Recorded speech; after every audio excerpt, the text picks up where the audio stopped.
Pemirsa, kami ajak Anda untuk menyimak konferensi pers yang disampaikan oleh Menteri Perekonomian Menko Maritim dan Investasi Luhut Binsar Panjaitan yang menyampaikan update mengenai harga minyak goreng berikut ini.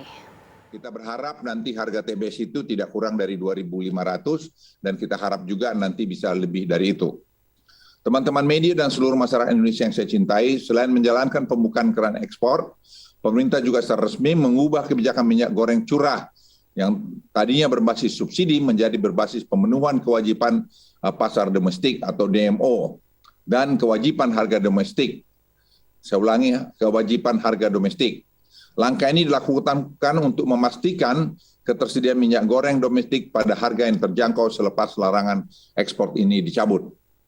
Dengan kebijaksanaan ini, pemerintah mengimbau masyarakat untuk tidak panik atau tidak perlu galau atau khawatir pasokan domestik akan berkurang atau harga akan kembali meningkat. Ini kami pastikan tidak terjadi.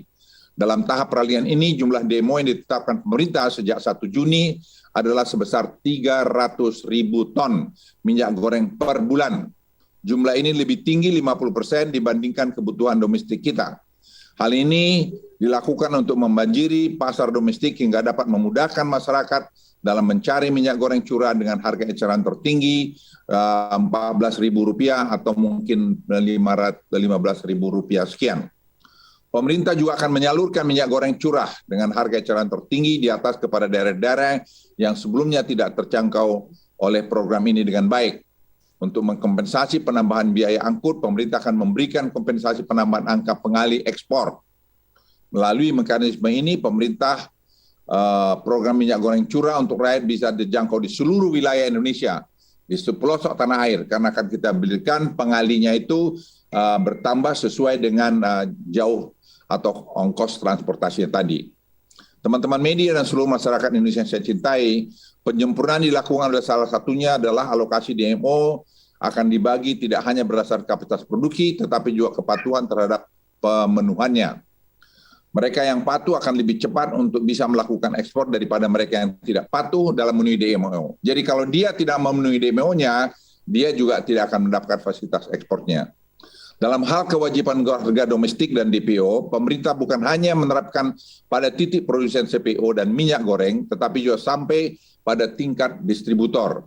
Dan penentuan harga DPO ini akan menjadi dasar pengawasan dan penindakan oleh Satgas di lapangan terdiri dari berbagai unsur, mulai Polri, TNI, Kejaksaan, hingga Pemda terkait. Pemerintah menjamin bahwa pelaksanaan DMO dan DPO yang telah dijalankan merupakan penyempurnaan dari DMO dan DPO yang dilaksanakan sebelumnya, dengan salah satunya merupakan masukan dari hasil review yang telah dilakukan BPK. Jadi BPKP, saya ulangi BPKP, kita minta melakukan review dan dari situ kita baru tadi menghitung harga yang patut, yang pantas untuk diberikan.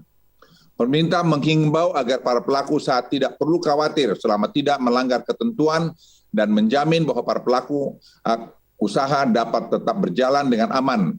Namun pemerintah juga perlu memperingatkan bahwa apabila terdapat pelaku usaha yang dengan sengaja, saya ulangi dengan sengaja mengambil keuntungan dengan cara-cara tidak benar, maka pemerintah tidak akan segan mengambil tindakan dan hukuman sesuai undang-undang dan peraturan yang berlaku.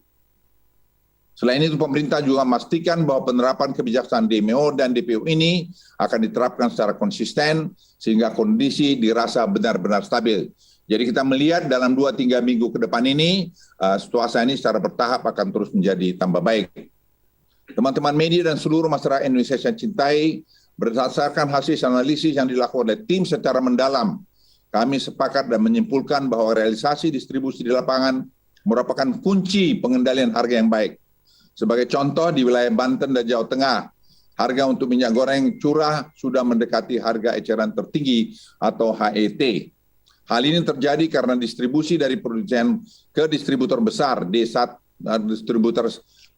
distributor besar 1 atau D1 menuju di distributor 2 atau D2 hingga pengecer telah berjalan lancar. Jadi distributor 1 ke distributor 2 dan ke pengecer itu sudah mulai berjalan lancar. Dan kami juga melihat di distributor 2 ini jangan sampai ada monopoli yang dimiliki oleh satu orang yang dia menahan harganya dan memainkan harganya.